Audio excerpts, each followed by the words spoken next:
the goal was to lure anyone into the woods, this is the last thing you have to do. You could put a piece of cheese on the ground and I would go for it. They don't know what the they're doing. Hello, I am Kiseki Miya and I'm a guild receptionist who is currently off duty. And today we are reacting to why experienced hikers are refusing to camp anymore. I can read. Yeah, let's get into it. Good stuff, good stuff. All across America, strange noises are being heard through the night, defying explanation. This episode will take you through 3 chilling cases proving that our woods hide secrets nobody wants to acknowledge. I'm Josh Dinocchio. This is what lurks beneath. You won't want to miss this one. Around 2022, in the southern part of West Virginia, a man named Donnie, who lived in a very isolated area not far from the New River, was very fortunate to be living in an incredibly beautiful part of the country. It's very remote, surrounded by dense forests and steep mountains. He lived there all the time. He didn't necessarily always want to be out in nature. So on this evening, his friend Mark came over to his house, and it was a pretty normal night. They were watching UFC, they were playing Xbox, they had a few beers, nice. Just 2 friends hanging out, having a good time. Well, after a while, as the night went on, the UFC fights had ended and they'd been playing video games for hours. So they started to get a little restless. He suggests they go for a quick walk on a nearby trail, and it's not really too far, it's just a quick drive down the road and a little walk through the woods. And at this point, it's extremely late at night, and we're talking well past 1 in the morning. Sorry. Give me a second. I'm gonna drink some water. People would probably think twice about going for any sort of hike in the woods at that hour, but Donnie and Mark had grown up around the area, and so it wasn't a big deal to them at all. They weren't scared. It was a fairly known place. I mean, it was practically their backyard. And so they grab their jackets and they get a flashlight and they head out on the trail. And they get there, and as they're walking, they're just kind of just shooting the breeze and they're talking about the fight. It's just a narrow path that winds through the woods, and occasionally it would open up to give them glimpses of the surrounding mountains in the moonlight. After about 30 That actually sounds really nice. I've never actually gone camping, but this actually sounds like a really, really nice experience. I can see why people do it. 30 minutes of just walking slowly, which put them roughly halfway along the trail, they decided to stop. And they found this fallen log that made a perfect natural bench. And as they're sitting there, just chattering away, they can't help but notice how incredible it is to be out here. I mean, the forest is alive with all the usual nighttime sounds, crickets, the frogs, everything. And during this interaction between them, something really strange happens. As they get up off the fallen log to continue their walk, the forest just suddenly goes completely silent. Not gradually, but kind of just all at once, like someone just smashed the mute button on the entire woods. I mean, 1 second there's sound. I don't like that. I heard that if in nature everything's really quiet, that's not natural. That means there's probably something really dangerous lurking around. That's not great. Sounds from the animals and the wind and everything like that, but the next, it's like they're in a vacuum. It was so quiet, it felt like a physical change. That's scary. Kind of like atmospheric pressure changes before a storm.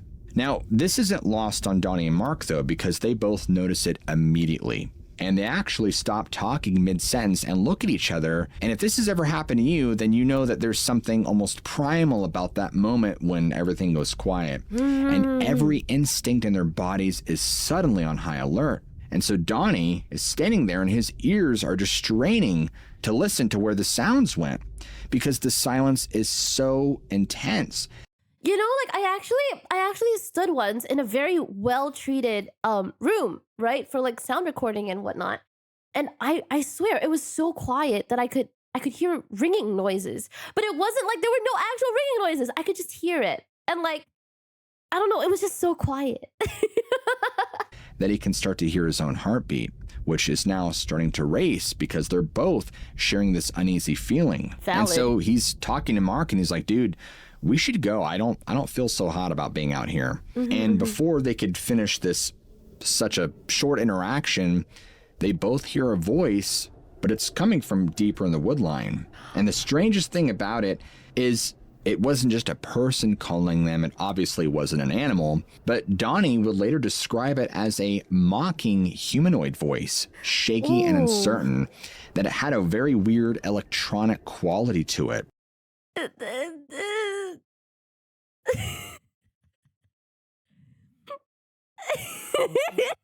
I wanted to avoid paranormal stories because it's ghost month. However, it seems I have walked into one. This is fine. This is fine. But not like a recording or someone speaking through a device. In fact, the closest thing that Donnie compared it to was an old children's toy, like the ones with the crackly speakers and the robotic voices. Kind of like something is trying its hardest to mimic human speech, but can't quite get it right. And even stranger is that the voice isn't saying anything that makes sense. It's making these weird sounds with the cadence and shape of human speech, but nothing really recognizable. And they both just have this mutual understanding that we need to leave now. Yeah, get the fuck out. Literally, get the fuck out. Do not stay there. At that point, like, I think the moment you start hearing these voices, you're fucked. You're screwed. Leave immediately. No, they don't just turn and walk away. They both start running down the trail in the opposite direction from where this voice is coming from. They're sprinting, they're full out stumbling down the path because there's roots and rocks there, and it's very dark, and they only have the one flashlight, and Donnie's carrying it. As you know, the beam is bouncing all over wildly. It's kind of disorienting because the way the lighting is, and it's just not as simple as they get back and they're fine. Things continue to get weirder. As a matter of fact, they didn't just run away from the voice. As they run, this voice is actually following them. No matter how far they run away from it, it always seems to maintain the same volume, as if it's keeping pace with them perfectly. Ooh. And as Donnie begins to notice this horrifying revelation, he's in a complete state of panic, and he starts to run through all the possibilities of what this can be. You know what this reminds me of? I think as a kid, I either read about or I heard a story. Apparently, if you feel your shoulders get really, really heavy at night, apparently it's because there's something sitting on them. Don't quote me on that. Him and Mark were on the verge of tears. In fact, there was only a handful of times in his life that Donnie had truly felt like he was in danger. This is beyond fear, right? This is fight or flight. And by this point, they're about 5 minutes from the exit of the trail when they hear something new. And it's a scream, but it isn't like the weird electronic voice they've been hearing. It's actually what he would describe as this primal, animalistic scream that just cuts through the night. Now, they have no idea who made it, but they're familiar enough with the sounds that it didn't sound like a regular bear or a mountain lion. Whatever it was had a humongous set of lungs. This was more than enough for Donnie and Mark to make it to the trail exit in record time, and they could see their car at the trailhead up Sorry, guys, I just remembered that was me. Sorry, my bad. ahead, and they don't slow down until they reach it. They both jump in, lock the doors, and they speed away. I mean, we're talking tires spinning so fast the gravel's just spraying. But when they finally get back to Donnie's house, they're still petrified. They go in, they lock every door, every window, and they don't dare go to sleep. They stay up until sunrise, and every little sound just jolts them, because they're just so on edge. They have no explanation for what they heard that night or what they experienced. They're one of thousands who have experienced very similar things in the wilderness, especially at nighttime. Unfortunately, whatever was out there that was trying to lure them into the woods and mimic a human voice. Dude did a horrible job. That was horrible. If the goal was to lure anyone into the woods, this is the last thing you have to do. Like, there's so many other ways to do it. You could put a piece of cheese on the ground and I would go for it. They did a horrible job. They don't know what the fuck they're doing. And the scream, we'll never know what it was. It's unsolved. Damn. Just like Donnie and Mark, Ben, an eyewitness that was featured on the show These Woods Are Haunted, had an eerily similar experience. Take a listen. The land where my uncle lives, I was back there. I knew it like the back of my hand. I was back there constantly. I was back there scouting, putting tree stands in, getting to know the lay of the land. And back there, I started finding different kind of strange things about this place. Like what? Even the first time that I walked through there were a bunch of they were stone circles. No way. Is this Gravity Falls? Is this just grown up Dipper? I'm talking about, they weren't stones. They were big, kind of like boulders. Each one of them had, one of them had 6. The rest of them had 5 big boulders in them. It had to take 2 or 3 big guys to be able to move these things. What I found out is, I guess this is what they used as markers, like for people's property. So when I found out that they had these, you know, this old markers out there, I was like, yeah, maybe something happened back here. And I started reading about it, and a lot of stuff did happen up there during actually both of those wars. With Lake Erie right there. There were battles on Lake Erie. There were fights in those woods. There was all kinds of stuff that happened in the past up there. I started scouting that place in the summertime. So all the leaves and stuff were still on the trees, everything like that. Was walking back through there. Now this is the first time that I started recognizing something kind of weird back there. It's something I never saw before. Never saw it since then. I was going down the trail and I started seeing this, like, it looked like gelatin. This is literally just Gravity Falls. This is just real life Gravity Falls. It was completely clear. It was completely clear. And it had, like, there was almost like little black spots in it. Not all of them. Some of them had little black spots in it. First, I thought it might have been like frogs, when frogs put their, whenever they put their string of eggs out. Ooh. It'll kind of look like that whenever it bunches up. But that's always in the water. There was no water here. And when I started to look at it, it definitely wasn't that. I don't know what it was. I didn't want to mess with it too much. It didn't have any smell, and it was right along the trails right in front of me. Now, whenever I would see this stuff, I don't know. Oh, that looks freaky. I would have thought it was some kind of fungus, but that looks so freaky. I don't know if these are the actual pictures. But if I saw this, I'd be really freaked out. I don't know if it happened the very first time, but I know the second time I seen it that day, and every time after that, when I would start finding this gelatin stuff, this clear gelatin, it would get quiet in the woods. Ooh, that's a pattern, and it was a really eerie quiet. Now, because like I remember, I'm talking about the summertime. There's birds, there's stuff flying around everywhere. And when you hear nothing in the woods, especially whenever everything was happening like that, usually there's a predator in the woods somewhere. Through the whole time I was there, I probably found that stuff good 20, 25 times. And every time I would get that real eerie silence whenever I would find it. It gives you a feeling on the back of your neck that you're not the only one in there. Like something else is in there that can mess with you. And it's not a good feeling in the woods, man. So now we're getting into the fall time. Clear stuff, I didn't see that for a long time after that. It wasn't until fall started. Excuse me, sorry. I'm really burpy today. Sorry. Started seeing it again. Same type of stuff happened. Now fast forward to that day. That day I found that stuff too. I saw it going in, but it'll have a little bit more of a role later on. But I saw it going in, same silence. I didn't really think anything of it because I've seen it a lot of times at that point. It was still weird, but I didn't know what it was.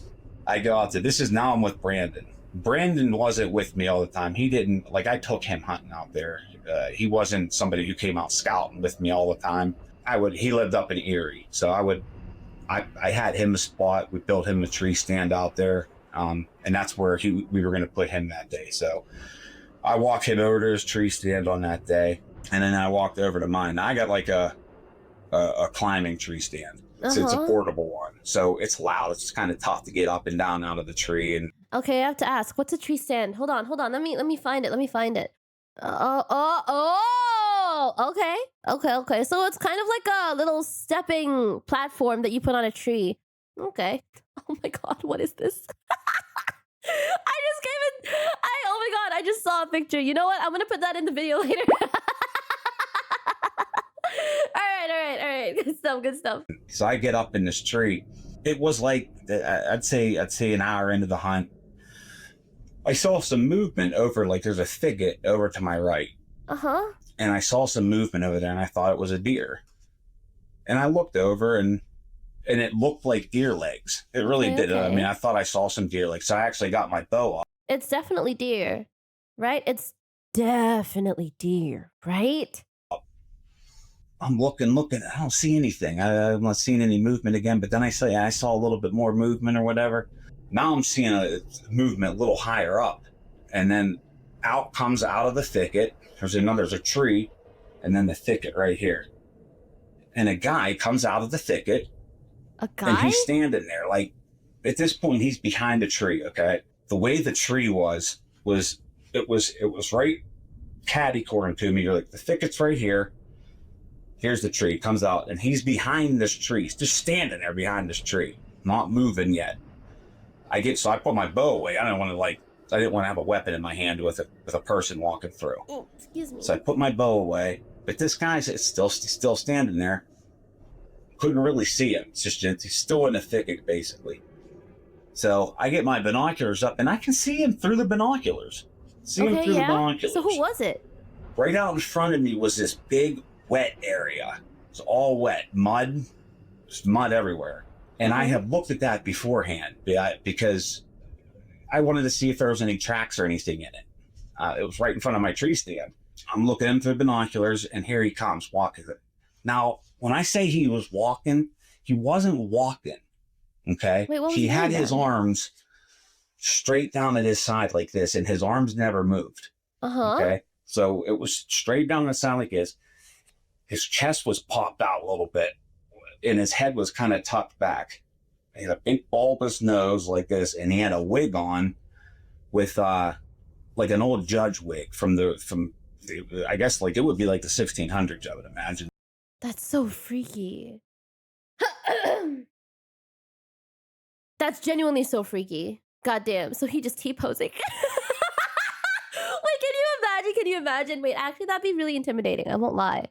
I don't know. I feel like it's worse if he was T-posing. But I think he had his like hands all on his side. So I think maybe not. Eye posing, I guess. And that would be from. But I could see him perfectly. So he has a shirt on. Yeah, I could see that. Ruffles on it, like a pirate. Even Just like his dude pants in the middle were of the wood. like a beige color, yellow color. And then I could see his socks that were like, what are this thing? Like tights almost. Like it pulled it like It's just some dude.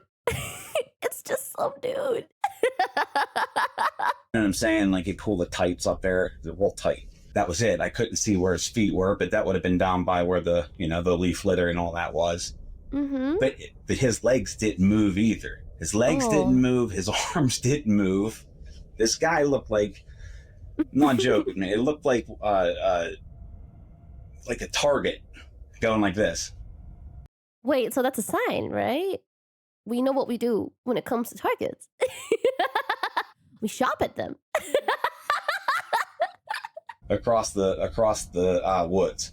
I'm talking now. This guy he was only 25 yards ahead of me. It was not far, and I'm looking at him in my binoculars. I'm not talking about like it's not like I could see through. I love how he's also kind of laughing at this. Like, this is so unbelievable. Like, he literally just. Nothing like that. It looked like an actual person in the woods walking out in front of me, except that he wasn't walking. It was like he was floating across. And when he went out, so he come out from this tree over here by the thicket, come across, and now there was another tree. Now these trees aren't that big. They're not real big like redwood trees. Just big enough to cover them like sideways. Oh, okay. So he comes out, gets behind this other tree, and I'm waiting for him to come out the other side. Bro's playing games. Excuse me. Bro's playing games. It actually kind of sounds like he's trying to be target practice. God, looking at binoculars, nothing. He's not there anymore. Where is this guy at? And so at this point, I'm 5 minutes goes by, which felt a lot longer. I end up calling Brandon. I told him like I just saw something, and I didn't even want to tell him what I saw on the radio because I knew he was going to start screwing with me. He's making fun of me like I seen a minotaur walking out of the woods because it was a person. I told him I saw a deer first. I mean, it's kind of crazy. It is kind of crazy. Question mark. He had a hoverboard hoverboard. He's like all dripped up, like wig and all. It would make sense. Imagine seeing someone like that in the woods, right? Literally on a hoverboard with like an off-white t-shirt or a Supreme t-shirt. Told him what's going on. I said, hey, come over here. If you don't see it, I said, if you don't see any deer, come over here a little bit before dark. I wanted to show him. I said, I got to show you this over here. So he said, all right, he'll come over. I couldn't do anything else. Like, I just saw this thing that I couldn't believe. Like, he'd never come back out of that tree. I'm still totally freaked out because I don't know who wouldn't be. Freaked out enough that I started to get down out of that tree stand, that climbing tree stand, making a big racket. This is why I love hearing stories like this, because you know they survived it. you know they made the right decision, so it's not frustrating to be like, leave, just go. What are you waiting for? At that point, I just didn't care. I had to go down and see what was going on. And I fully intended this guy to be somewhere. Like, I didn't understand. My mind wasn't making any sense out of what I just saw. The only place he could have been was standing behind that tree still. There's no other place he could have went. There was no other trees in the whole. Imagine, like, he turns around. He feels breathing on his ear. He looks down. He sees a hoverboard. Area. It was just it's a clear opening, kind of. And sure as hell, I went down there, bottom tree, got down, looked, they ain't over there. But what I really wanted to see was that muddy area where I was at. Where he was at, I meant. Yeah. I knew that I had looked there before. No new deer tracks, no new tracks at all. And his tracks weren't there either. So that was another confirmation that I just saw something completely unbelievable. Because there's no way that he gets through there, anybody gets through there without leaving footprints there. It was muddy enough that you might even lose a shoe in there. It was that's muddy. Not good. I ended up getting back up in my tree. The rest of the day goes by. I didn't see nothing else happen. I didn't see any more deer or anything like that. It starts to get darker out, and he calls me up on the radio, and he says, hey man, I'm gonna come over now. I said, all right, good. So he gets down, I get down out of my stand. There was my uncle had built a real big tree. It was a tree house. I mean, it's in the middle of the woods. It's probably, 40 to 50 yards away from my tree stand where I was at. And he built it for his dad to go rifle hunting and put a heater in there and make it nice. If these are real pictures, that's a very nice treehouse. And warm and all that. And it had reflectors on it and all this other stuff on there. And it was close to me. I just used it. I'm using it as a landmark. I always did use it as a landmark. It's right in the middle of the property. I know exactly where I was at if I know where that is. So Brandon ends up coming over on the quad trail. Trails going all through there too. The quad trails that we walked down. We actually walked down a quad trail in order to get to our spots. I'm showing them where the guy come out of. We went over to the thicket. I said, this guy come out of here. Here's where he was at. He comes out and he walked over to this tree over here. We're talking. I'm showing him all this stuff, and once he actually came over and he started talking to me, I could tell he finally believed me. He's like, man, he definitely saw something. Because I wasn't going to be like it, and I'm not telling him to. Especially, I'm not going to get out and ruin an entire hunt just to do a joke on this guy if he do that. Mm-hmm. So he comes over and he finally knows that I'm being serious about it and showing all this stuff. Well, as I'm showing him, there's 3 roads. It's Fry Road, I think it's called Shared Hill, and then there's another one. I think it's another hill road. Mm-hmm. But it's a triangle, okay, and it goes all the way around his property, and actually it goes around a lot of other people's property too. It's a pretty decent size. Is that a normal thing? I feel like I've never seen a triangle road on a map before. Like I see like a lot of 90-degree angles, right? I don't think I've ever seen a full-on triangle. Land, but it's not huge. It would be different if it was in the summertime with all the leaves on. It gets harder in there to see. But this was in the middle of fall. It gets very cold up there quick. And the reason I say that is because we're standing under this pine tree talking about all this stuff. And so I'm ready to go get my tree stand to get out of there, to go, take off my tree stand off the tree and get out of there. And I couldn't find my tree stand. And I didn't understand what, I mean, we were, like I said, when I saw that guy, he was only 25 to 30 yards away somewhere in there.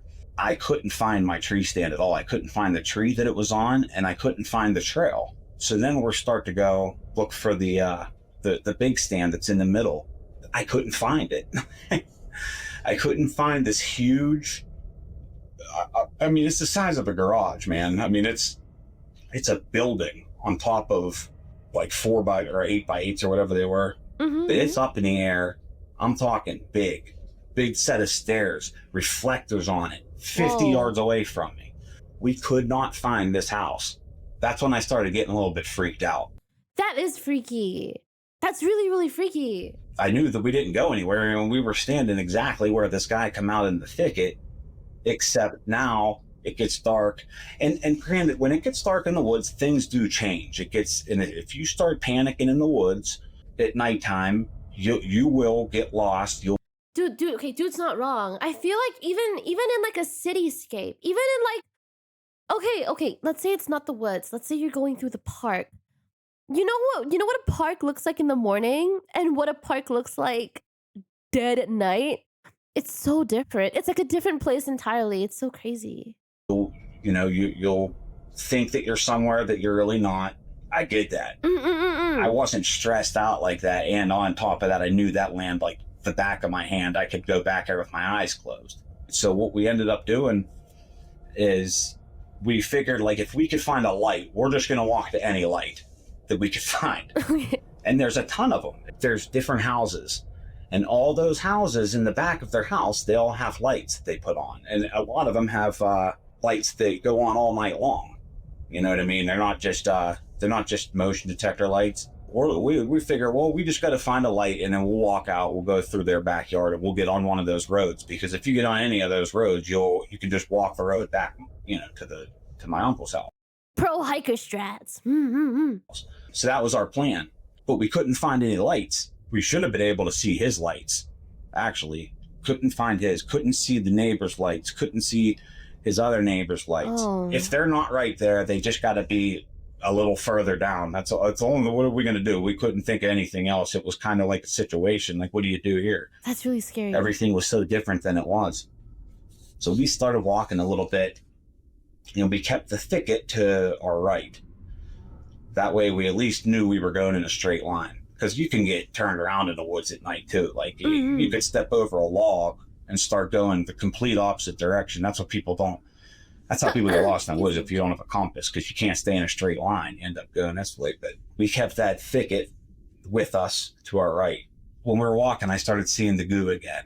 And it was in front of us. And this was the first time that it wasn't actually on a trail in front of us. That's freaky. I didn't think the goo would get brought up again. I won't lie. I didn't think it would get. I thought that was like its own instance. Oh my god! It made a comeback. It was always on a trail. I mean, granted, we were walking on the trail, so I mean, I'm going to see it more on a trail. But I did look in the other place. Never found it in the leaf litter. There was a lot of it this time. It's like gelatin. It was like more firm gelatin. It was kind of like hard to push through with a stick. It was night, so everything was quiet early already, but it was that real weird, eerie quiet, that silence that we felt. And now that one, when that happened, that's when we heard the first scream coming out of the thicket. Ugh. And it sounded, it sounded. That could be an animal though, right? Right? I'm not just coping. Like a person. It sounded like a person getting hurt, getting killed. It sounded like somebody that was in a lot of pain. Do not go to to the them. point where we were going to run back into that thicket trying to find whoever it was. No. I mean, yes, but also we knew that thicket's so thick that it's hard to even walk through. Don't get me wrong, okay? Like, if someone's in need of help them. But I think in this very specific, very unlikely, not unlikely, but this extremely rare situation, I don't know what I would do. No, I know what I would do. I'm a fucking pussy. Ugh. This wasn't a revelation I wanted today. In fact, the only way to get back in through there is through game trails, and you got to get on your hands and knees. Jeez. But that's where that scream came from. When we went further now, we didn't, after the first scream, we hear another one. And then we hear another one. So we start walking down a little bit, like down on the side of the thicket, trying to figure out where that's coming from. Are they following the screams? What happened to self-preservation? Are they following the screams? And then all of a sudden, we heard a loud scream, and it was close. It was the same one. It was the same screams. But I'm talking, it got through that thicket somehow. Whatever it was got through that thicket all the way up close to us. And it went one. It was far back. It was. Okay, so I have a question. Is it like one thing doing like 8 screams from 8 different directions? Or is it like 8 different things doing 8 different screams? And one just got really near to you? Because that's either way, that's horrifying. As far back in the thicket the first time. But it sounded like a person. It sounded like a woman screaming. Shut up. Oh my god. That shouldn't have scared me as much as it did. It was just like a little sound effect. What the heck? And it even sounded like I was like, what is that? Why did it sound so goofy? she was screaming a word, and it didn't sound like help, but it sounded like she was screaming language. You know what I'm saying? Like it wasn't just there's a lot of animals in the woods, and I've seen a lot of videos too, like a lot of paranormal videos where filming something that's making a sound in the woods and it's screaming or whatever. It's an animal. Like I hear right away. That's not. That's a dying rabbit. You know what I mean? That's something getting attacked. It's a jackrabbit getting attacked. I mean, I hunt, so I hunt coyote, and I hunt everything. So Cute. And they do sound like people. I don't blame people for not knowing that. Like only reason I know that's because I've done it all my life. It's not like they're not trying to trick people when they do that, but this wasn't that though. This wasn't that. I don't know what it Yeah, trust. I feel like you would know. He seems really versed in this. was, but it wasn't an animal. It wasn't something dying.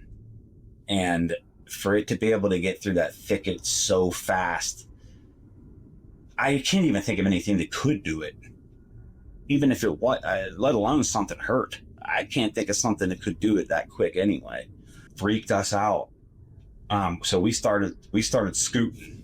We started trying to get away a little bit, but Yeah. we kind of caught ourselves. Where we caught ourselves was on top of this hill, which was where we stopped. Like, hey, we can't start panicking here. But we were on top of this hill, man, and the hill shouldn't have been there. I don't really know how to explain it, but where we were standing at really shouldn't have been how the way it was. That's what really screwed us up. So standing on top of the hill, and the hill goes right down to the creek. Now we know the creek's down there, and the creek was in the right spot, but that hill I never, because it's very flat up there. Up by Edinburgh, up in Erie, up there where the Great Lakes are, it's very, very flat. It's like the ocean. Like if you come down my way, down like I live near Pittsburgh, it's really hilly. There's hills everywhere, and then further west in PA is the Appalachians. I mean, this is the Appalachians here too. What? Wait, I keep hearing this word. The Appalachians? I'm saying it wrong. I've been calling it like Appalachians. Excuse me. Yeah, damn. I was just thinking that, oh, it sounds woody. Oh, it sounds creepy. Appalachian? Question mark? But up there is all flat. That's what I looked at Brandon. I said, Brandon, man, I was like, what? I don't know where we're at. I really don't know where we're at. That's so freaky, though, actually. And he's like, what do you mean? Because like I told you, I brought him down there. Like he came down to hunt, but I brought him. Like he's following me. I said, Brandon, I do not know. I don't know where we're at. I said, I really don't. I said, I don't know which way to go from this point. That's when we started trying to get a plan together. We started talking about the lights, but that's when I really started noticing like how where we were at anywhere in there. I started really thinking about it. Like we should have definitely been able to see these lights. As far as we walked, we should have definitely been on a road somewhere. because like as far as we walked was far enough to get on any of those roads. We heard that scream, and that scream was in the thicket that on the other side of that should have been a big farm field with a farm, and you could see the lights. So you could see lights anywhere that you would have went in these places. You should be able to see lights. I said, I don't know where to go, man. The only thing that I could think of was to follow the creek back up, because I knew that at least that went up to an area where we should be able to see something, see some kind of lights. That's what we did. We ended up going down by the bottom of that creek 10, 15 minutes later at that point, and we heard another scream. This scream wasn't in the thicket though anymore, and it was further up to where I think would have been a field. So I kind of think that it was up by this field at that point. Oh my God, I got And scared. that was the last time we heard it, and it was further away from us. So whatever it was went from inside the thicket, went through that thicket at us, did what they did, screamed at us right in the, like, closer to us. If it was a person or whatever, where it was at, the last time I heard it, it would have been able to see us over there. Like we would have been like eyesight of it. So I kind of think whatever it was definitely following us. It got closer the whole time until then. So I can feel my goosebumps. that was a really eerie feeling. But anyway, Yeah, so we get fair. back up. We're following the creek, and the creek ends where it should have, and where that creek is. I told you, like, whenever you walk in, there's quad trails. There's and especially where that creek is, because where the creek is, that's where the quad trail goes over the creek, and it goes, off the one way, and then the other side goes on the other side of the creek, goes off the other way, and then that splits. So there's be 1, 2, 3, 4. I mean, really, there'd be 5 different trails, really. I think at that point, if I was in this situation and I was like dead in the center of like 5 different routes, I think I would just sit there and wait to die. I won't lie. Because what do I even do? I don't have the survival skills, and I don't have like I don't have the sense. I don't have enough faith in myself to get myself out of. I feel like if I pick a route, I'm just gonna put myself in a worse situation. It's nice here. It's a creek. I'll just stay here forever. Meeting up right where that should have been, and I could not find any quad trails there, man. And that was crazy to me, because they should have been all through right where we were at in that little valley. Also, right where that would have been, should have been 50 yards away, should have been the big tree stand again, the big tree house. That would have been walking back towards it, which is kind of my plan. We're walking back all that way. Still no lights, nothing. Couldn't find that tree stand, couldn't find mine. On top of all that, I put, they're called owl eyes. Yeah, like OWL eyes, and you put them in the... What? OWL.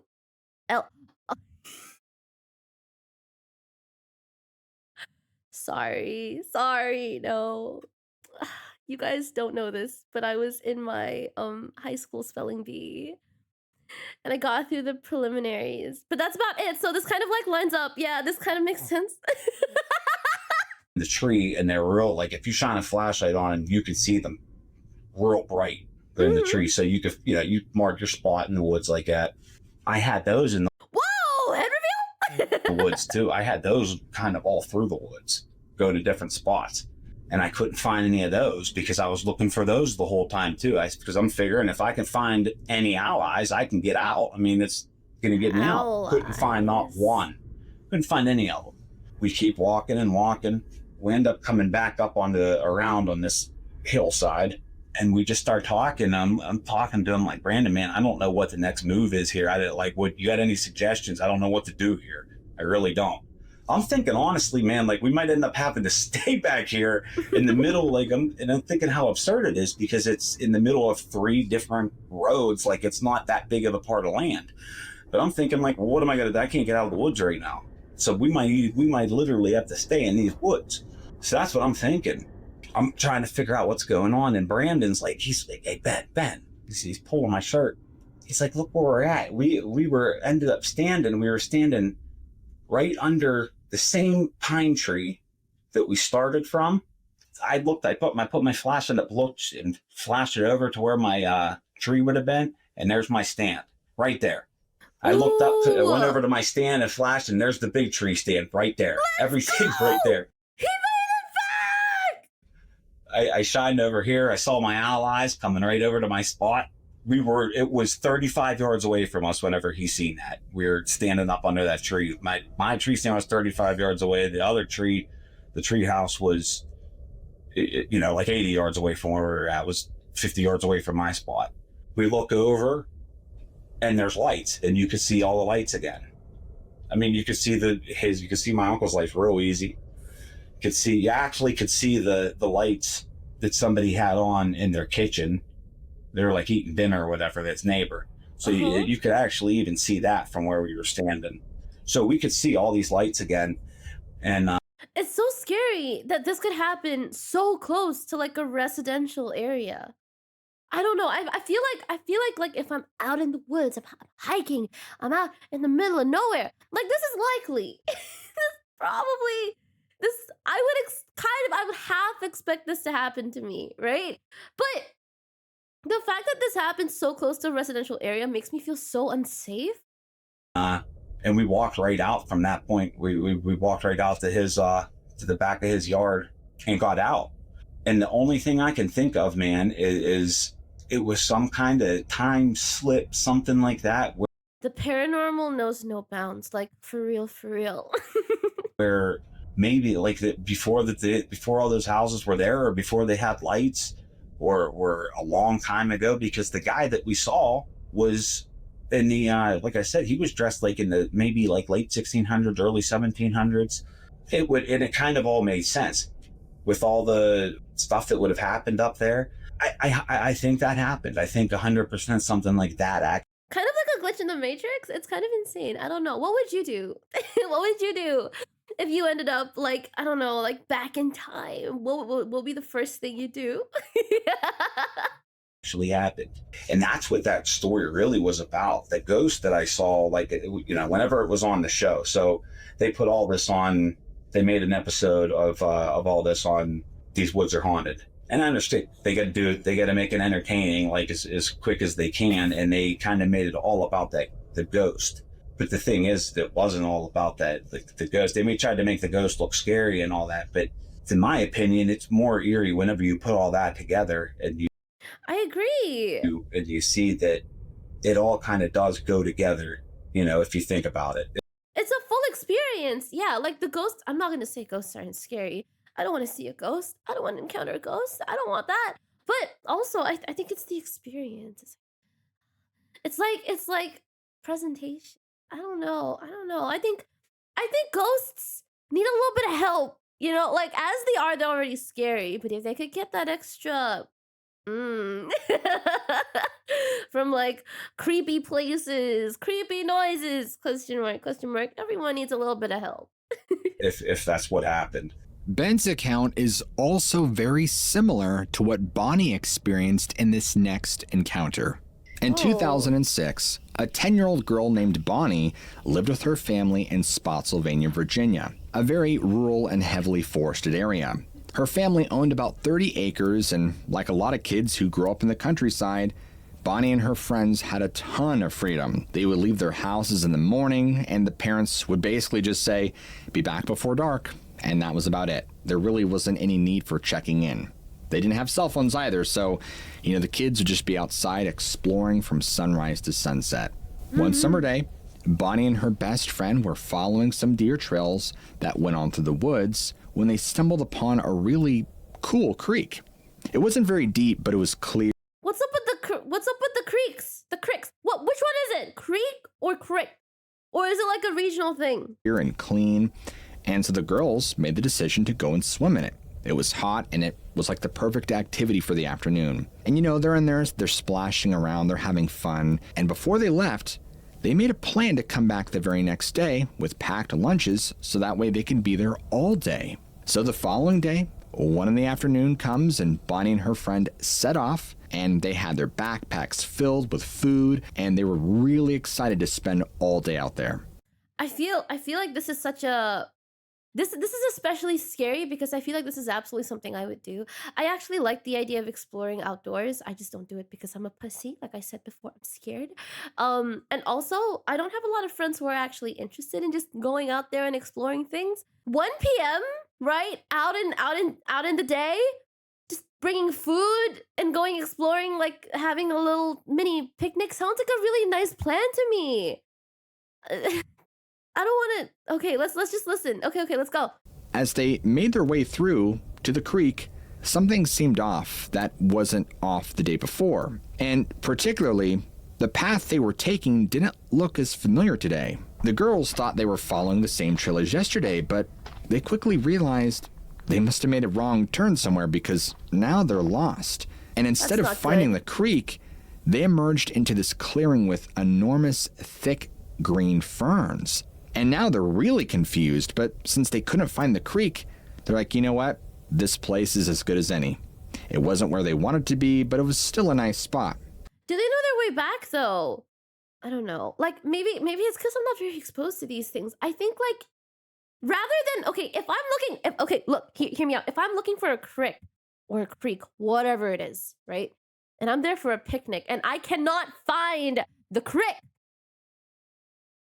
My first instinct would not be, yeah, let's set up camp and have our food here.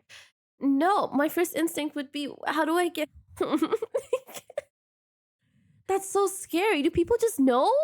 So they stopped to eat and they had their lunch.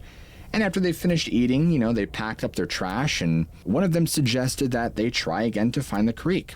So they walked around and Bonnie noticed that her friend seemed really on edge during this whole time. And, you know, she kept looking around and, you know, jumping at every little sound. And it only got worse as time passed. And as they continued walking around, things around them seemed to get darker. And you know how in summertime it doesn't get dark till way late, you know, like 9, 10 p.m.? Well, no.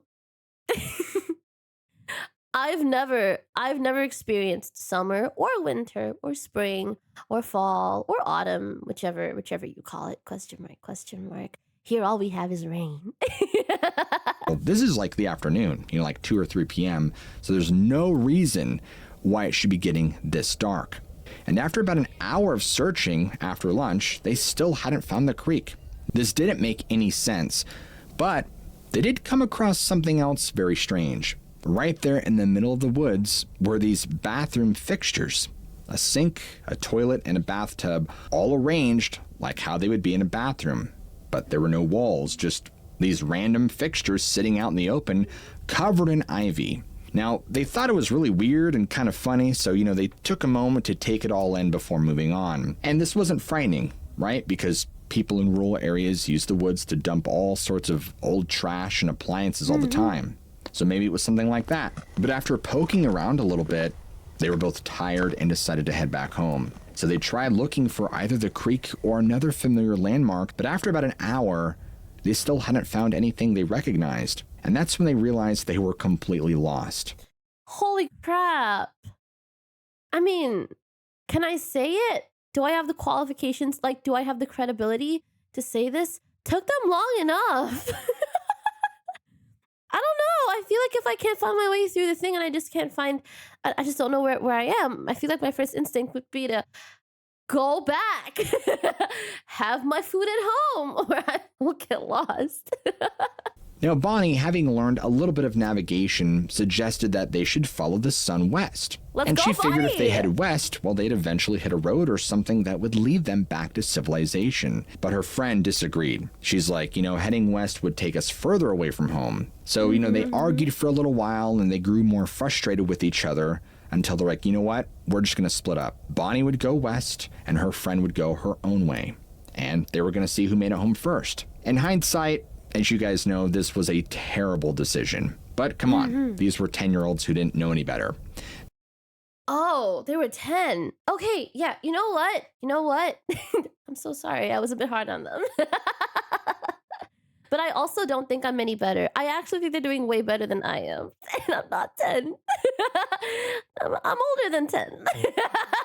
They were both convinced that they were right. 10 minutes later, after Bonnie split up, she heard something behind her. It was like footsteps or someone or something was walking along. She initially thought it was her friend who had changed her mind and now decided to follow her.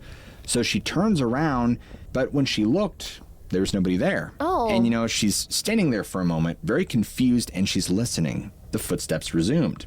Now, whatever it was matching her pace exactly. This went on for a significant amount of time, but she couldn't see whatever it was. She could only hear it. And the longer this went on, the more terrified she became. Now, she tried walking faster, but the footsteps would speed up too. And, she would try stopping suddenly, hoping to catch a glimpse of what. Sorry, I'm actually a little bit distracted. I keep looking at the blue. Are you guys seeing the blue? I can see it. I can see like a blue filter over. I'm just a little bit distracted. Whatever was following her, but it would stop at the exact same moments she did. And after some time, she realized she was going in a circle because she now found herself. Don't do that. Literally, don't do that. Oh my God. Why was that kind of scary? Oh my God. Why would you... When she started skipping backwards, I panicked. Back at those bizarre bathroom fixtures that she and her friend had found earlier. Being only 10, she had no idea what to do.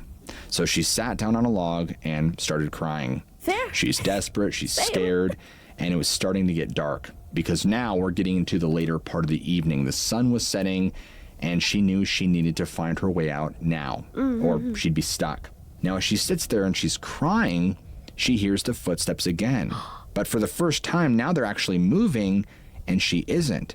Whatever has been following her all afternoon is now approaching her directly, and terrifyingly, the footsteps begin to accelerate.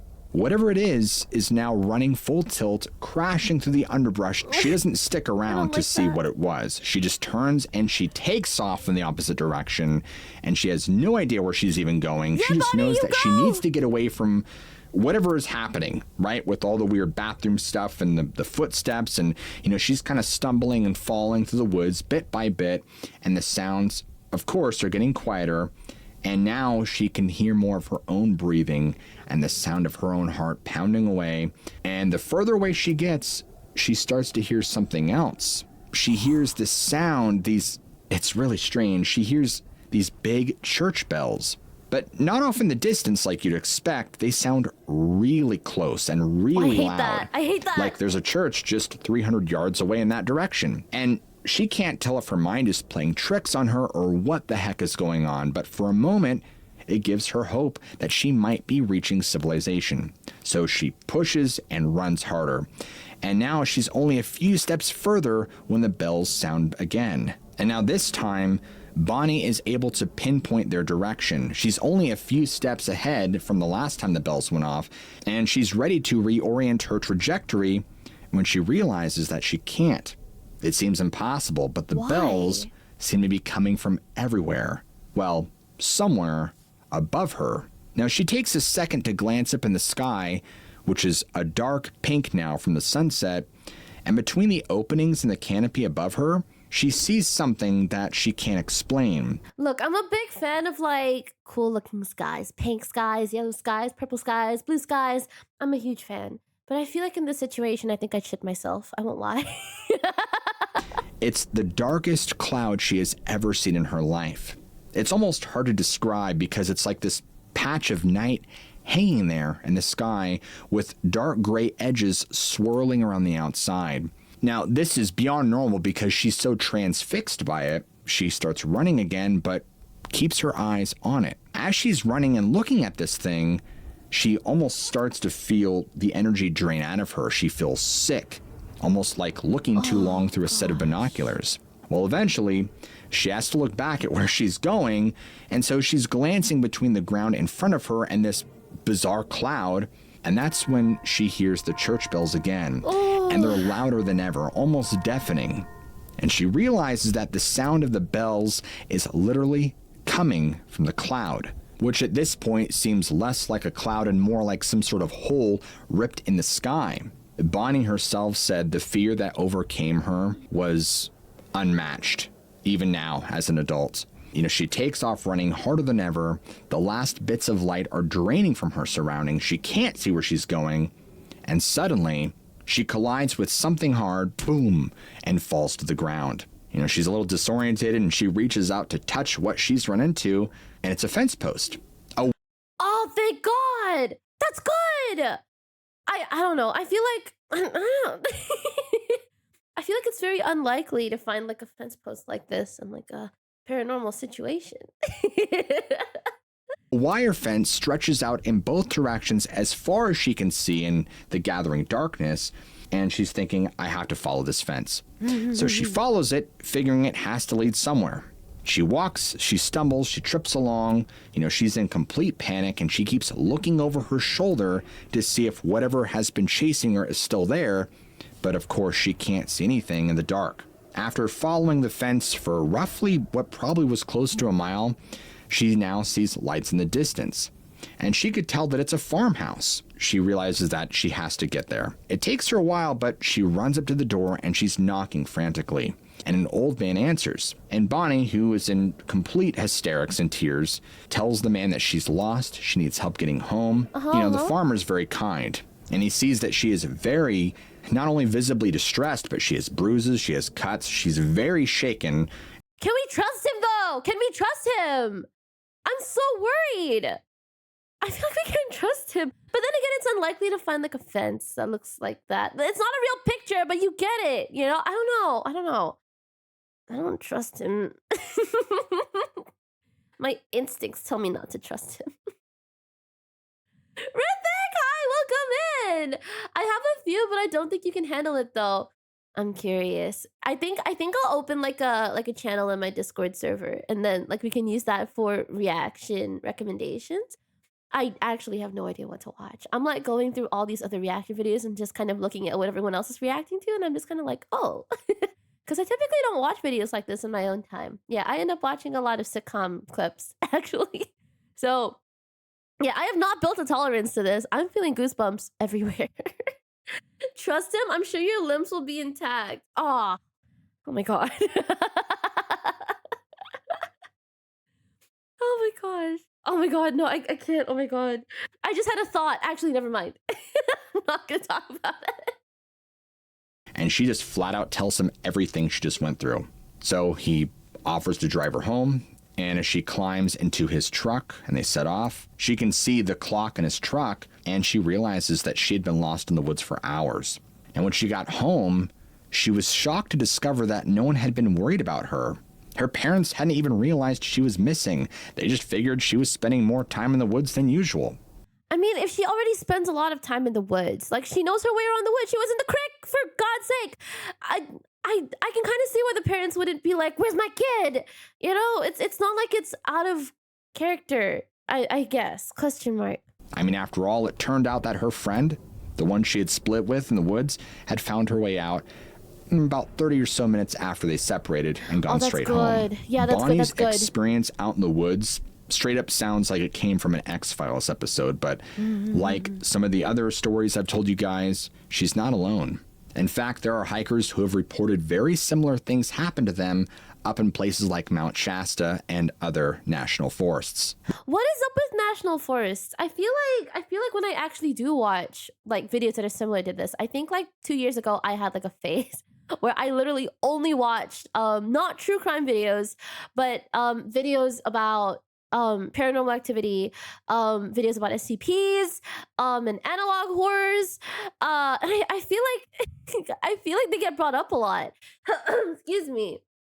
Goddamn, what's in them? Regardless of the truth behind her experience, it has changed her forever for that day, and she's very fearful about where she goes in the woods. And unfortunately, what happened, why did it happen, it all remains a mystery. In the summer of 2015, a woman named Sandra was lying in bed at her husband's family cabin in northern Idaho. It was about 2 a.m, and she just couldn't sleep. Her husband was fast asleep next to her, and their 12-year-old daughter was sleeping in the next room. She had grown up in the rural woods of the Midwest, so she's very comfortable in nature and very familiar with all the noises. As an adult, she loved coming to this cabin in Idaho with her family. For her, it was kind of like returning to her roots.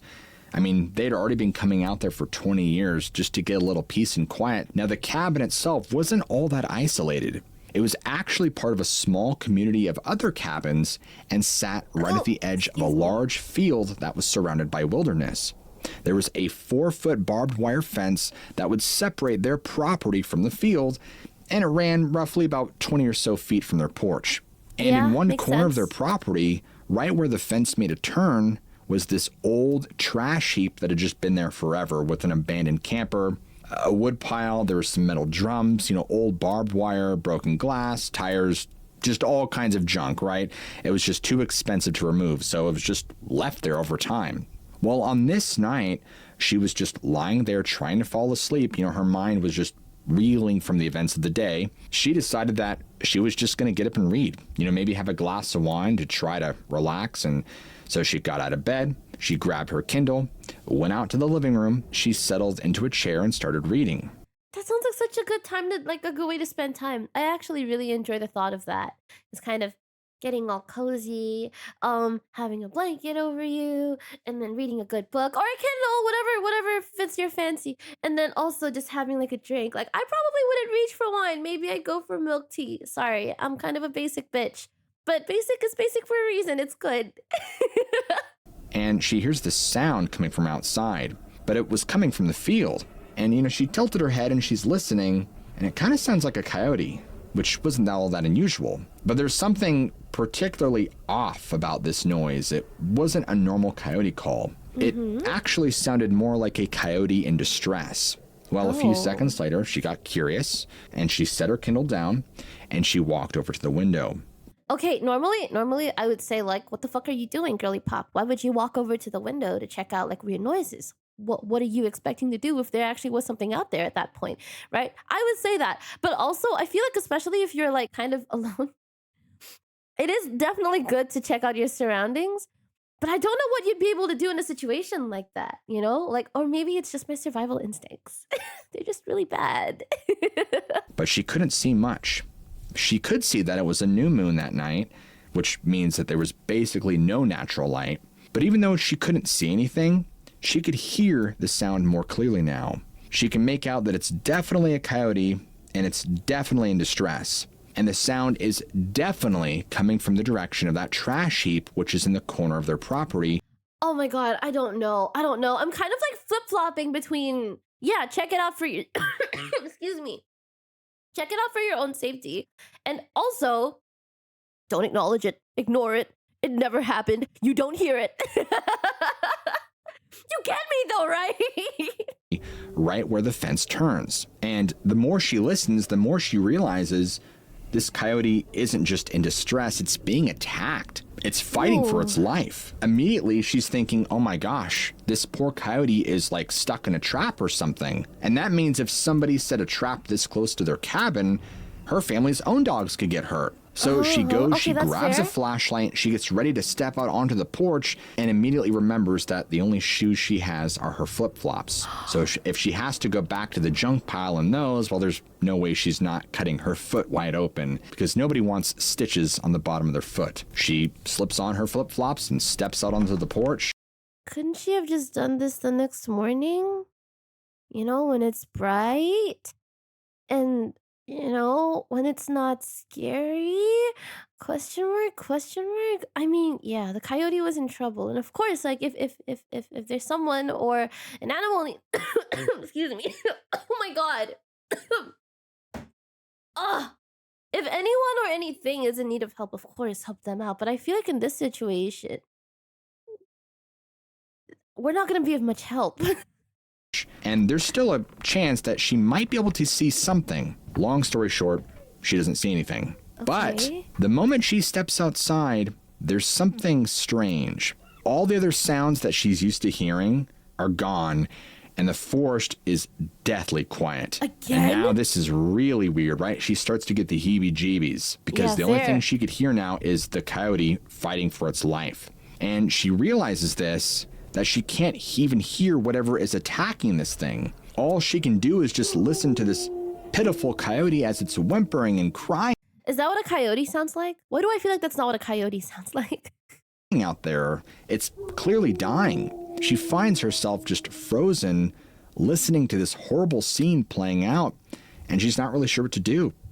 She thinks about going back inside, but something is keeping her rooted there to the spot. Instead of feeling, overwhelming fear or anything like that, The sound is just making her so sad, and she has tears welling up in her eyes, and she can't take it. And then after another moment or so, the coyote's cries just suddenly cease. It's dead. That's worse. And that's worse. the first thing that came to her mind, that whatever it is finally died. But on the other hand, at least it's over. On the other hand, at least it's over, for sure. Question mark. But oh my God, I'm worried for her. I won't lie. I'm so worried for her. From that second on, all the normal forced sounds immediately resume. And she's thinking that this is really weird. I'm going to go back inside where it's safe. As she's thinking that, she hears something underneath all this that just really spooks her. What did I say? Check tomorrow morning. There's nothing we could have done. Check tomorrow morning. It's this slow, rhythmic sound, and it's really close by. And then she starts to make out that it's footsteps, but they're on the other side of the fence. Now, she knows the difference between four-legged footsteps and two, right? I mean, because she's grown up in the woods like a lot of you guys have. They're very Not me, no. Sorry. I'm not part of this audience. easy to discern, especially at night when things are quieter. Something or someone is walking on two legs along the fence line, starting from the trash heap where the coyote has just been slaughtered. She immediately raises her flashlight in reaction, and she's looking in the direction. Girl, run! But for whatever reason, she can't see anything. Whatever is making those steps is staying just out of sight. Maybe it's hidden by the tall grass in the field, which at the time was about 4 feet at that time of year, or maybe it was invisible. She doesn't know, but even though her flashlight doesn't reveal anything, she can still hear it moving. Girly Pop, stop going. My flashlight, I don't see anything. Go home! Go home! Literally go home! You're like 15! You're like exactly 15 steps away from your front door. Leave! Step by step, slowly moving along the fence line. And now, whatever it is isn't trying to be stealthy either. It's just walking like it doesn't care that she might hear it. And keep in mind, this entire time, she's actively scanning it where she can hear the sound, and it's not making any sense. Oh my God. Oh my God. Oh my God.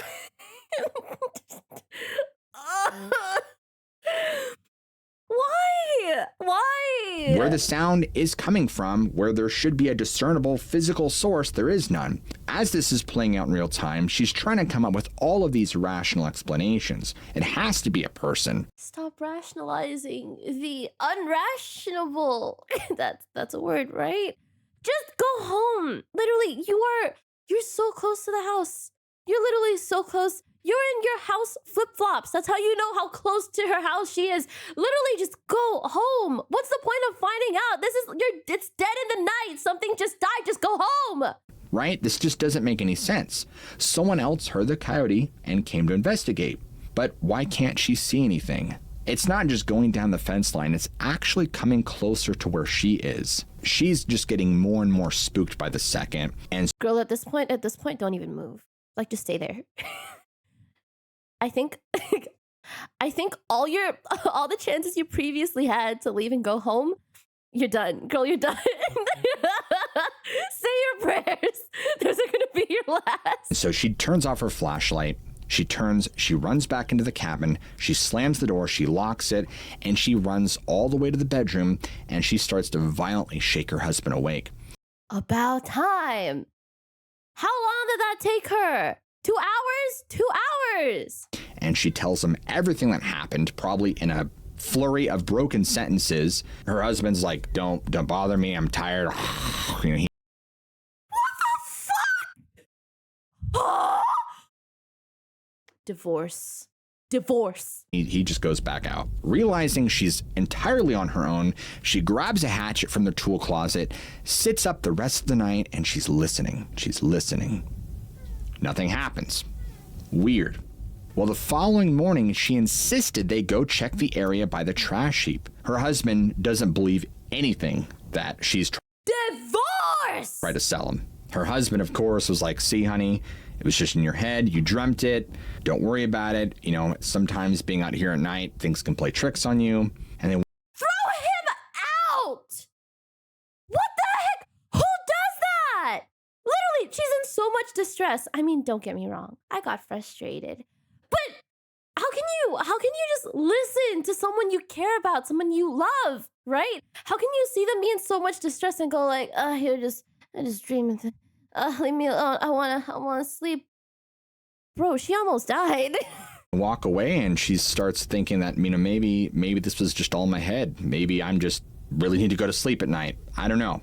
Well, interestingly, later that day, their 12-year-old daughter pulled Sandra aside, and she told her that she too had heard the coyote. And she was so terrified she couldn't even get out of bed to tell her mom. She just hid under the covers. In fact, it had scared her so badly that she refused to go down to the lake at the bottom of the property. How is this 12-year-old just, can I say it, like smarter than like all the adults in this house? I feel like that's the most logical, rational thing to do. You hear a weird sound outside, it's the middle of the night, you sink into your covers and you stay there until morning, and then you check it out in the morning when it's bright. And even if shit goes wrong, like it has been, at least it's bright. At least you're not in the dark, right? And you don't have to like basically sit there and listen to a coyote basically pass away. Like just go back to your room, sink into your covers. Oh no, make a hot chocolate, right? Go back into your room and go back to sleep. Don't check it out, not now. Even later on, another visit to the cabin when Sandra tried to take the family to the lake, which was just a couple minutes in broad daylight, her daughter had a complete meltdown. Are you kidding me? Are you fucking kidding? Like, are you actually fucking kidding me? The little girl. Is everyone in this house but the child smooth-brained? There's a reason the little girl doesn't want to go to the lake. Why would you make plans to go to the lake knowing that your child is completely refusing to go because of something you've also experienced? Girly Pop, what are you doing? What are you doing? Shaking and crying and just absolutely refused to go anywhere near that area of the woods. Unfortunately, yeah, do it, lady. What was really going on out there that night in the woods is anyone's guess. It remains a mystery. Years ago, a police officer had an experience that was equally terrifying in the woods and revealed what could have been a conspiracy to cover it up. Well, the very first time I went down there, he wanted to take me to Joe Bald. So we go out, just stepping out of the vehicle. It was like stepping out into a vacuum. It was dead quiet. There was zero. There was no crickets. There was no frogs. There was nothing. And we'd seen deer and stuff like that on the way in, but as soon as we got there, it was just like dead. We saw eye shine that night. We were pretty sure that there was something watching us other than just the eye shine that we saw. Mm-hmm. And the first time when we first pulled in there, and this is a campsite that was a primitive campsite that's completely shut down. There's houses around there, but nothing major. But there is one of these white panel van. I know this sounds like a conspiracy thing, but I swear this is 100% true. There was a white panel van in there that had 24-hour service written on the side. Why? Don't ask me what kind of 24-hour service, because it didn't say. It just said 24-hour service. And that's so sus. I don't know. That's so sus. It stayed there the entire time we were there. And if we would go over to one side, it would move and kind of follow, not get too close to us, but move just close enough to where it could kind of keep us inside. And we went straight out there. We didn't have time to get any casting material. Hold on. Can I just, is that an ad? Is that a podcast ad? That's genius. That's genius. You know what? I respect the hustle. I respect the grind. No nothing. We just wanted to get out there. So it's me, DA, and his son Noah. We're walking around, and of course, you know, me being the tracking guy, that was the first thing I wanted to do. Is I wanted to get a flashlight on the ground, start looking for tracks and things like that. The lake was down, so there was just river rocks everywhere. Everywhere you looked, there was nothing but like rocks like this, just everywhere. And I'm like, dang, you can find nothing around here. Well, just as I said that in my mind, DA said, look, and I turn and look, and there's a spot of mud, which in tracking was what we call a track trap. And it was about maybe 7 feet long by 3.5, 4 feet wide. I said, yep, I see it. That's where I'm headed. So we walked down there, and this is the weirdest substrate I've ever stepped on, because you could step on it in one spot and you would sink like a foot, and then take your next foot and put it down on right in front of your other foot, and it would be fine. I turn around and look, and DA is looking on the other side of me, and Noah's kind of up above us. And I looked and I shined my flashlight, and I said, no way. And I said, DA, and he said, what? I said, look at that. He's like, holy crap, that's a footprint. You know, I didn't say, look at this footprint. You know, I just left it open. I'm not going to get my hands, I'm not kidding. It was like every bit that long and probably about that wide. I see why it's very conspiracy-like.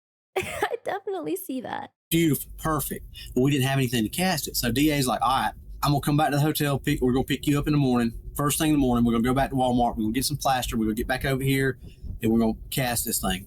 Sounds good. So we get back over there that morning at like 8 o'clock.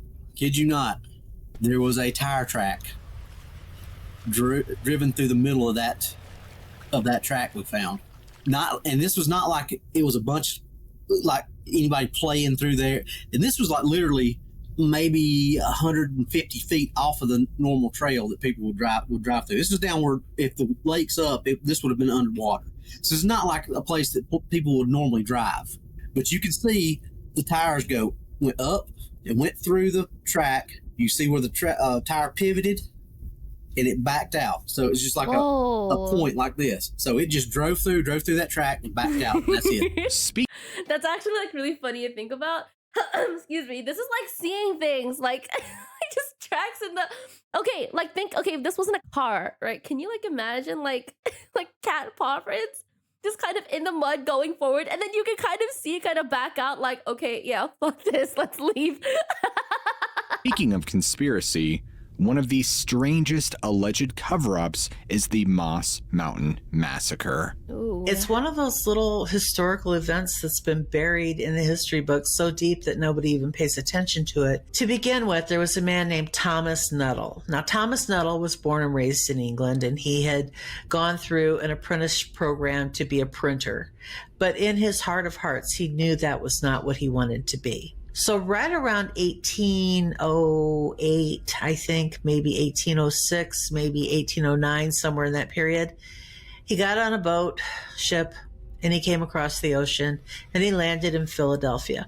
Right away, he met a man named Benjamin Smith Barton, who was, at the time, one of the very first ecologists, zoologists. He was the professor of natural history. He had really good eyebrows. Excuse me. He had really good eyebrows. I'm just saying. I mean, like, how do you maintain that? At University of Pennsylvania. Very, very well-respected and well-known man in this very young country. Ben encouraged Thomas Nuttall in what was clearly his great love, which was going out and discovering new plant life, a new species. And he sent him out on an expedition in 1810. And he came back with all kinds of new species and cataloged them. And if you look through the history or through the annals of science, you're going to find a lot of creatures that have Nuttalli. Wait. N-U-T-T. Give me a sec. Of creatures that have Nuttalli. A-L-I. L-L-I. L-L. Nuttalli? What's a Nuttalli? Find a lot of creatures that have Nuttalli. Nuttalli.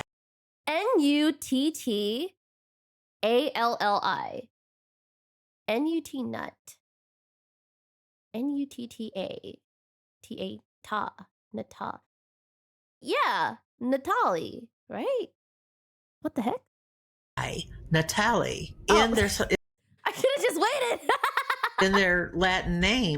Why? I thought this was getting censored. I thought it was getting censored. I didn't think she would actually say it. Which is the Latinization of Nuttall. In fact, the Nuttall woodpecker is named after Thomas Nuttall. He did a lot. This is a man who crossed Kentucky, it would have been Virginia at the time, Kentucky, Virginia, and the Carolinas, and part of Tennessee by himself, collecting nothing but plant specimens and animals. By the time he was sent out on this other expedition, we're getting around 1811. He goes out and he comes back. He brought lots and lots of species back. He realizes my country that I come from and this country that I'm in, they're not getting along. Excuse me. And whoa. I could hang out here and accidentally get conscripted by the British, or I could go back to England and hang out there until this all blows over. Of course, you know, the War of 1812 came and went. It was 1815 before he got back across the ocean. And right away, Barton Smith says, I need you to go out on another expedition. And this time I want you to go down the Ohio River. When you get to the Mississippi, Damn. I want you to go down the Mississippi River. When you get down there, I want you to go up the Arkansas River. Now, you're going to be out there for 5 or 6 years. So I want you to take a good, healthy crew of men. I want you to take horses. You're going to be on flatboats for the most part. I don't want to imagine a life where I have to spend 6 years. Look. The average elf, forget elves, the average human doesn't even live to 100. Imagine taking 6 years out of your life to hike in the woods. Take horses, take plenty of supplies, collect all of the information, all of the specimens you can. I'm so glad that I was born when I was born, because none of that, like, I was born in the wrong generation bullshit. I am exactly in the generation I want to be born in. I'm so glad I can sit behind a computer and just watch videos. So off he goes. Big crew of men on this big expedition. Now he's headed down the Ohio River, which is almost very, very heavily, we'll put it that way, very heavily populated by the French, by French settlers back in the day and their descendants at this point. England had just kind of gotten over the Napoleonic Wars, so he wasn't real fond of the French. And of course, we'd just gotten beat by the British in the War of 1812, so his men weren't really fond of him. So it wasn't the best situation. And that may have led to a lot to the ultimate discrediting of. You know what that kind of sounds like? That kind of sounds like me and the pigeons. The pigeons don't like me very much. It is what it is. Hey, guy, I feel you. sort of. What I'm about to tell you. So they're headed down the Ohio River, and all Nuttall does is complain about these French people and how much he hates them. And meanwhile, not even realizing that half the men in his crew are of French descent. Dude's an idiot! That's so not cool! Then they get going down the Mississippi, and he's still complaining. And lo and behold, half of his crew comes down with malaria. They've all got malaria, so they're all throwing up, they're all running high fevers, they're all hallucinating, they're all not having a really good time at all. And in the meantime, they're supposed to be making friends with the natives, and some of those natives don't want to be made friends with. By the time they get down to the Arkansas River, though, they're mostly over their malaria. I'm sorry, no, she said, like, they were mostly over their malaria. Like malaria is some kind of, like, like, ex-partner, question mark. Yeah, no, they're totally over the malaria. Like, yeah, it was no big deal. They still are kind of suffering from the after effects, but the worst of it is gone. They start up the Arkansas River. They are having some pretty decent encounters with many of the inhabitants of the area. They're starting to kind of get things going. They get to Beaver Dam Island, and they decide to camp there for the night. October 31st, 1819. 4 years into this expedition. So the way they did it is because they were never 100% sure if the next group of people they came across would be friendly or otherwise. They would always spread out their camp. Some of the men would camp in close by the fire. Some would camp around the edges. And that was the case that night. Nuttall happened to be one of the men camping out along the edges. But there were quite a few men in around the campfire. And I believe there were a couple fires. I don't think it was just one fire, because I believe this was a pretty good-sized expedition. And they all fall asleep. Expedition? Like the 33rd expedition? Sorry. Excuse me. Sorry. The clear obscure brain rot's kind of getting to me. In the middle of the night, Nuttall is awakened by the sound of screaming and terror and Wait, before anything, please have some water with me. Cheers. Drink some water with me. I hope you had some water. Okay, let us resume the excuse me program. Yeah. fighting. And he opens his eyes, and it's bleary, and of course the fires have died down to very low, but just enough to cast great shadows. He can see his men being attacked by these really tall beings. And I'm not talking like, hey, this big tall guy picked on this little short guy. We're talking unnaturally tall beings. Oh boy. And they're incredibly strong because they're literally ripping his men limb from limb. And he can hear them screaming and crying and begging for mercy. And they're, a man gets up and runs, and this thing chases him, and it grabs him and it twists his head off. And horrible. Sorry, I should have warned you. And it's in. So real, sis. Thanks. The shadows of these shadows created by the dying embers in the fire, and he can hear the men crying, and he's seeing blood and body parts, and it's just all so overwhelming that he passes out. And his last thought as he's passing out is, I'll never wake up again.